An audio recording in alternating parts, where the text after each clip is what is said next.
J'ai vu le film Sonic 3 au cinéma et on en parle tout de suite, c'est parti. C'était vraiment très cool, j'ai passé un bon moment, pas un excellent moment mais j'ai vraiment passé un bon moment. Il faut quand même reconnaître que les films Sonic sont une grande réussite. Oui, parce que c'est assez compliqué quand même pour adapter une œuvre et ne pas se foirer.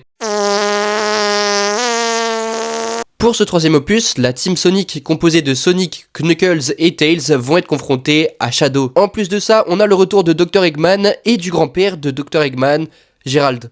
Bon, du coup, la Team Sonic va devoir arrêter Shadow bien évidemment, mais bon, concrètement, est-ce que j'ai des choses à redire? Oui. J'ai quelques petites choses à dire, même beaucoup. Le film est loin d'être parfait, il est vraiment loin d'être parfait, il y a quelques défauts. On va commencer par l'humour qui est encore trop enfantin. Il faudrait au bout du troisième opus commencer à évoluer en termes d'humour, parce que là ça y est, Sonic, normalement il est censé grandir, il est censé prendre en maturité.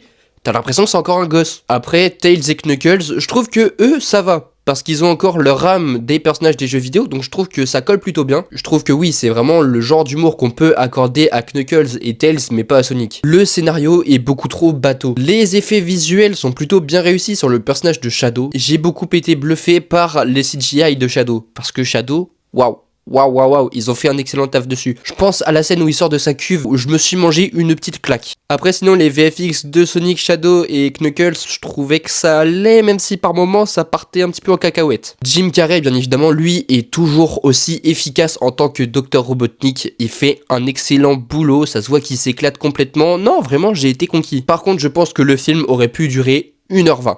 Facile, 1h20. Parce que là, on est sur 1h50 à peu près si on enlève les crédits. Il y a beaucoup trop de longueur. Et bordel, mais j'aurais voulu voir l'histoire originelle de Shadow. Parce qu'ils ont changé un petit peu l'origine story. Mais non, moi je veux voir la vraie histoire. Après, ça reste quand même cool. Ils ont bien fait un travail, ils ont bien réadapté la chose. Parce que c'est une histoire qui est pas très facile non plus. Je pense notamment au jeune public, mais sinon il y a beaucoup de rêves qui sont cachés par-ci, par-là. Non, vraiment, il y a beaucoup d'easter eggs et vous allez être conquis. Ah oui, de toute façon, si vous êtes fan des jeux vidéo, je pense que ce film-là va vous plaire. Et si vous voulez passer un bon moment en famille, bien évidemment, foncez avec vos enfants. En tout cas, toi, n'hésite pas à me dire dans les commentaires qu'est-ce que t'as pensé du film Sonic 3, et n'hésite pas à t'abonner, c'est super important. Merci beaucoup. Bref, c'était Hugoverse. Ciao tout le monde.